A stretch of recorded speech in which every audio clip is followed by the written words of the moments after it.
नमस्कार जी, मैं शैलेंद्र शुक्ला फरीदाबाद से। यहाँ पर हमारे यहाँ पर एक ड्राइंग कंपटीशन चल रही है इसी उपलक्ष्य में, जहाँ पर आप देख सकते हैं कि 55 से ज़्यादा बच्चे हैं। एक बार मैं थोड़ी सी मेरी वीडियो जो है घुमा देता हूँ।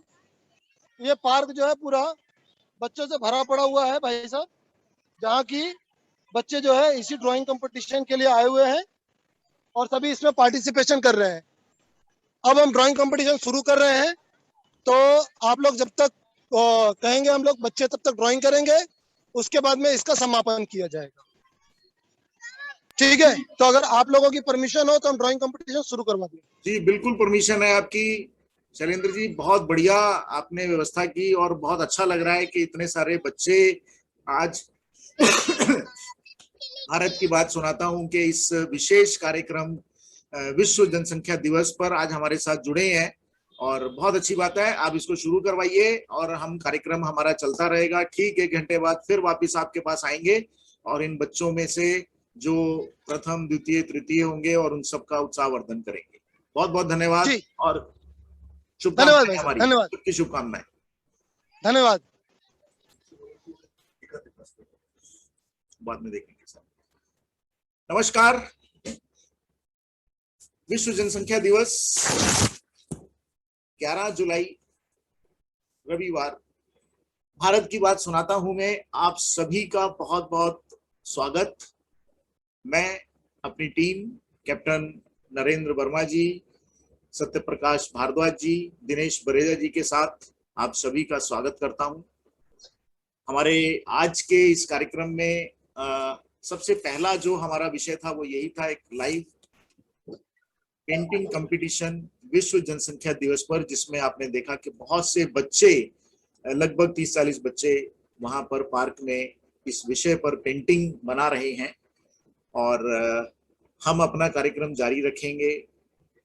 ठीक 1 घंटे बाद जब उन बच्चों की पेंटिंग्स तैयार होंगी तो वापस हम फिर उसी ग्राउंड में फिर आपको लेके चलेंगे।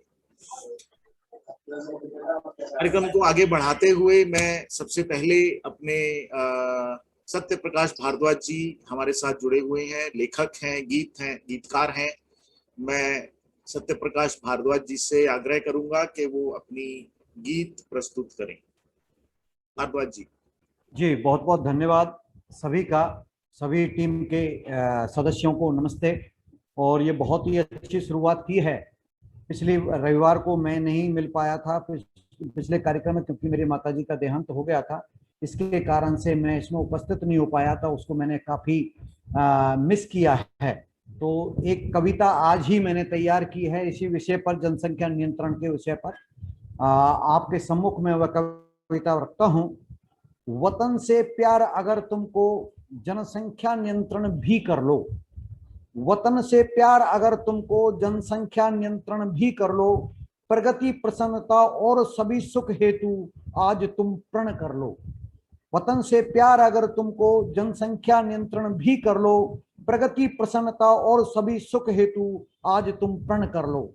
नहीं मानी यदि बात हमारी, निश्चय ही पछताना होगा। नहीं मानी यदि बात हमारी, निश्चय ही पछताना होगा। जनसंख्या नियंत्रण के लिए कानून अभी लाना ही होगा। नहीं मानी यदि बात हमारी, निश्चय ही पछताना होगा। जनसंख्या नियंत्रण के लिए कानून अभी लाना ही होगा। भारत के भविष्य निर्माण का आधार आज तुम रख लो। वतन से प्यार अगर तुमको, जनसंख्या नियंत्रण भी कर लो। वतन से प्यार अगर तुमको, जनसंख्या नियंत्रण भी कर लो। भू संसाधन नहीं बढ़ेंगे, दिन प्रतिदिन होगा क्षय। भू संसाधन नहीं बढ़ेंगे, दिन प्रतिदिन होगा क्षय। जल बिन सूखे कूप सरोवर, कैसे खिल पाए किसमें। भू संसाधन नहीं बढ़ेंगे, दिन प्रतिदिन होगा क्षय। जल बिन सूखे कूप सरोवर, कैसे खिल पाए किसमें। जनसंख्या विस्फोट है कारण, जनसंख्या विस्फोट है कारण, इसे नियंत्रण तुम कर लो। वतन से प्यार अगर तुमको, जनसंख्या नियंत्रित भी कर लो। जनसंख्या नियंत्रित भी कर लो। देशद्रोही मीर जाफर जयचंद यहाँ पर पनप रहे। देशद्रोही मीर जाफर जयचंद यहाँ पर पनप रहे। नजर टिकी है मेरी खुशी पर संसाधन सारे हड़प रहे। देशद्रोही मीर जाफर जयचंद यहाँ पर पनप रहे, नजर टिकी है मेरी खुशी पर संसाधन सारे हड़प रहे। समान नागरिकता कानून लगाने का, समान नागरिकता कानून लगाने का अरमान अभी पूरे कर लो।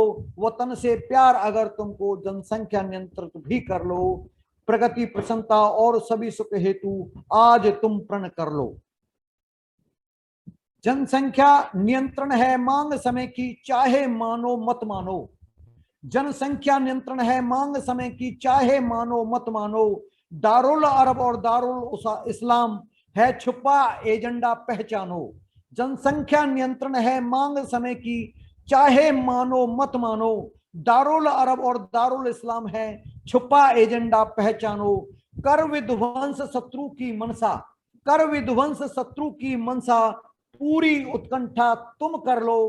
वतन से प्यार अगर तुमको जनसंख्या नियंत्रित भी कर लो। प्रगति प्रसन्नता और सभी सुख हेतु आज तुम प्रण कर लो। वतन से प्यार अगर तुमको जनसंख्या नियंत्रित भी कर लो, जनसंख्या नियंत्रित भी कर लो। बहुत बहुत धन्यवाद। वतन से प्यार अगर तुमको जनसंख्या नियंत्रण कर लो। बहुत सुंदर भारद्वाज जी, बहुत सुंदर कविता आपने सुनाई। और आज ही लिखी जहां तो... तक जी मुझे मालूम है कि आज ही लिखी गई है ये। बहुत सुंदर। कार्यक्रम को आगे बढ़ाते हुए हमारे साथ हमारे टीम मेंबर हैं ग्रुप कैप्टन नरेंद्र वर्मा जी। मैं नरेंद्र वर्मा जी से आग्रह करूंगा कि वो अपने विचार रखें। नमस्कार, मैं ग्रुप कैप्टन नरेंद्र वर्मा भारत की बात सुनाता हूं कि इस अंक में जो अभी अभी एक कविता, बहुत सुंदर कविता भारद्वाज जी ने कही, उस बात को ही आगे बढ़ाऊंगा। अगर हमें प्रगति करनी है, आगे बढ़ना है, तो भारत की बात यही है कि जनसंख्या कानून जल्दी से जल्दी लागू हो। 1951 में जब फर्स्ट सेंसस हुआ था, तो 1950 की फिगर के मुताबिक हमारी जनसंख्या 36 करोड़ थी। इन 36 करोड़ में 3 करोड़ मुस्लिम पॉपुलेशन थी, और आज हमारी जनसंख्या 135 करोड़ से ऊपर है और मुस्लिम आबादी 30 करोड़ से ऊपर है। अगर हम तथ्यों में जाएं तो यहाँ बाकी समुदायों की पॉपुलेशन पिछले 70-71 सालों में 3 गुना बढ़ी है, तो मुस्लिम पॉपुलेशन 10 गुना बढ़ी है। और ये चिंता का विषय है। चिंता का विषय इसलिए कि हमारे जो भी मौलवी हजरान हैं, उन्होंने मुस्लिम समाज को शिक्षा दीक्षा के बजाय एक धार्मिक उन्माद पैदा करने के लिए एक ऐसा फार्मूला दिया कि बच्चे तो अल्लाह की देन है, और अल्लाह के मुताबिक परिवार नियोजन करना अल्लाह की इच्छाओं के विरुद्ध है। ये उनको एक ऐसा अंधकार दे दिया गया जिसमें वो बेपरवाह बच्चे पैदा करते चले गए। गवर्नमेंट तो परिवार नियोजन में करोड़ों रुपए खर्च कर रही है। हम दो हमारे दो का नारा दिया जा रहा है, वो लोग फॉलो भी कर रहे हैं। बट मुस्लिम समाज में अगर एक शादी है, हम दो हमारे कितने तुम गिन लो, ये आसार है। ओशो का एक बहुत प्रिय करैक्टर है मुल्ला नसरुद्दीन। वो बहुत सी बातें मुल्ला नसरुद्दीन के जरिए बात करते हैं और कहते हैं मुल्ला नसरुद्दीन एक बार काम करने के लिए दुबई चले गए, 8 साल वहां रहे। जब वापस आए तो उसकी बीवी नूरा ने 6 बच्चों को जन्म दे दिया। बड़े खुश हुए। लोगों ने बोला तुम तो दुबई में थे, ये तुम्हारे बच्चे 6 हो गए, तुम खुश हो रहे हो? कहले क्या है, अल्लाह की देन है भैया। तो ये सब भी उनके लिए अल्लाह की देन है। लॉजिक को समझना, उन मुल्लाओं ने इनको समझाने की बजाय उल्टा पढ़ाना शुरू कर दिया। ये तो वो है जिनकी एक बीवी है।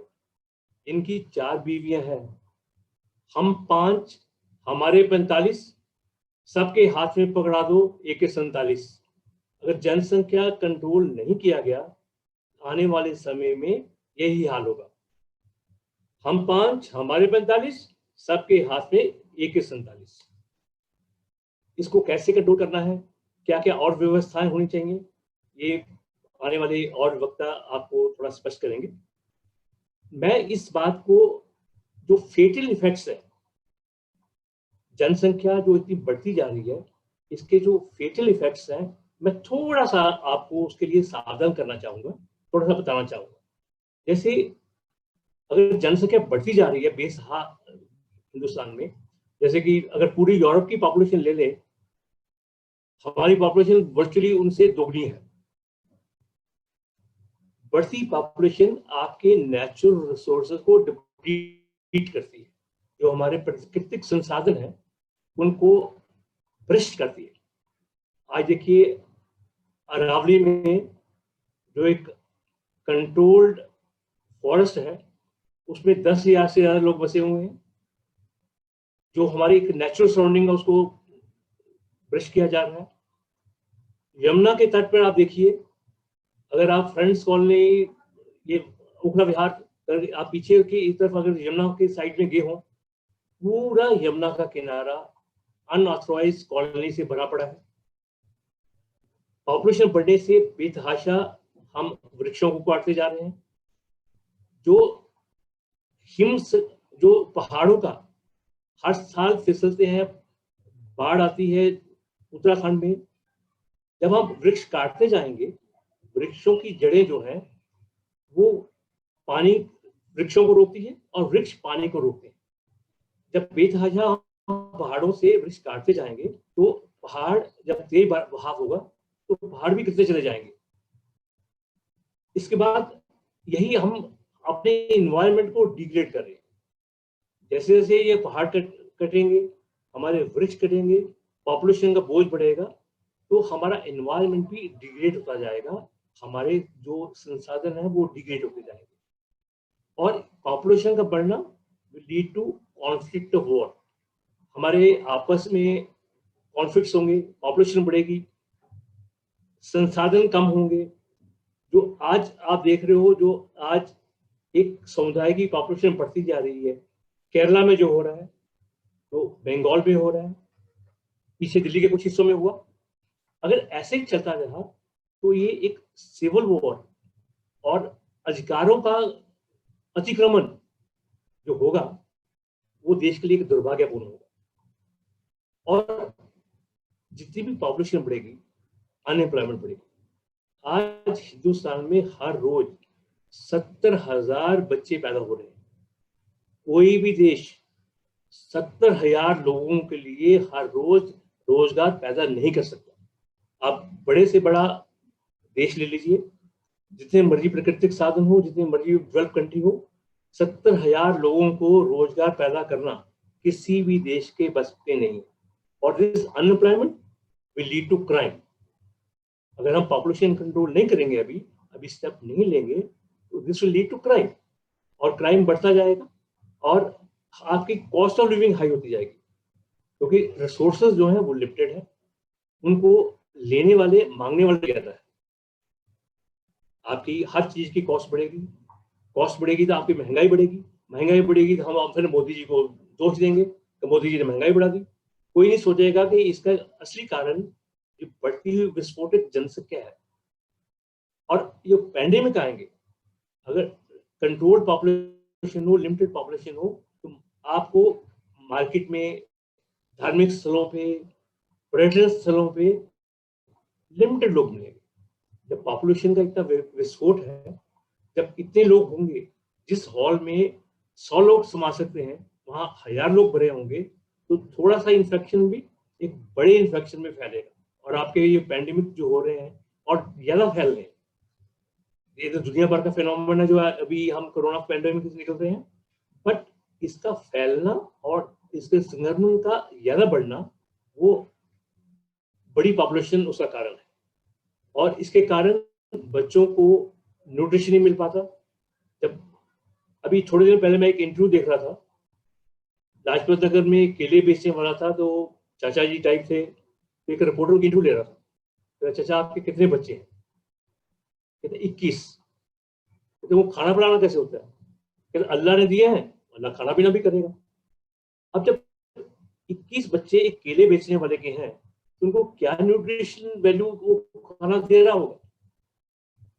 आज उसी कारण हमारे पानी के रिसोर्सेस, हमारे बाकी रिसोर्सेस कम होते जा रहे हैं। आप यमुना का पानी देखिए, आप पीने का पानी देखिए। पहले मैं राजस्थान में जामनगर में रहा हूँ, यहाँ पानी के रिसोर्सेस बहुत कम है और हमें लिमिटेड पानी मिलता था, हम लिमिटेड पानी से रहना सीख गए थे। बट आज दिल्ली में भी टैंकर आते हैं, दिल्ली की बहुत सी कॉलोनी में वो लोग बाल्टियां लेके भाग रहे हैं। तो ये रिसोर्सेज की कमी क्यों हो रही है? क्योंकि हमारी जनसंख्या इतनी विस्फोटक होती जा रही है, इतनी बढ़ती जा रही है कि रिसोर्सेज हमारे पास नहीं है। इसलिए आज जनसंख्या कंट्रोल करना और एक सेंट्रल गवर्नमेंट और बाकी स्टेट्स गवर्नमेंट को उसका सपोर्ट करना और हर हिंदुस्तानी का उसको सपोर्ट करना, धर्म का इससे कोई लेन देन नहीं है। ये आज की जरूरत है, हर इंसान की जरूरत है और इस देश की जरूरत है। और आई होप कि एक बेटर सेंस प्रिवेल करे, हमारे धार्मिक नेता जितने भी हैं वो लोगों को गुमराह नहीं करें और देश जल्दी से जल्दी इस कानून को लागू करे, जिससे देश का भला हो। धन्यवाद। बहुत सुंदर सर, बहुत सुंदर मेरे साहब, बहुत अच्छे से आपने आज के दिवस को एक्सप्लेन किया। और मुझे तो, मैं तो सिर्फ इतना ही कहूँगा कि आज के दिन का जो पर्पस है उसके उपलक्ष्य में मैं 2-3 पंक्तियां अपनी पहले ऐड कर लेता हूँ। और पूरे देश को जगाना है तो देश जागे द्वेष भागे, मंत्र समगुंजा रहे हैं मातृ मंदिर के पुजारी, मातृ मंदिर के पुजारी एक स्वर में गा रहे हैं, देश जागे द्वेष भागे। जिसकी चिंगारी हृदय में प्रेरणा साहस जगा दे और तन मन का सहजतम मोह भ्रम भय सब जला दे, उस अनोखी आग को, उस अनोखी आग को 100 यज्ञ कर सुलगा रहे हैं, देश जागे द्वेष भागे मंत्र समगुंजा रहे हैं मातृ मंदिर के पुजारी, मातृ मंदिर के पुजारी एक स्वर में गा रहे हैं, देश जागे द्वेष भागे। इन्हीं शब्दों के साथ मैं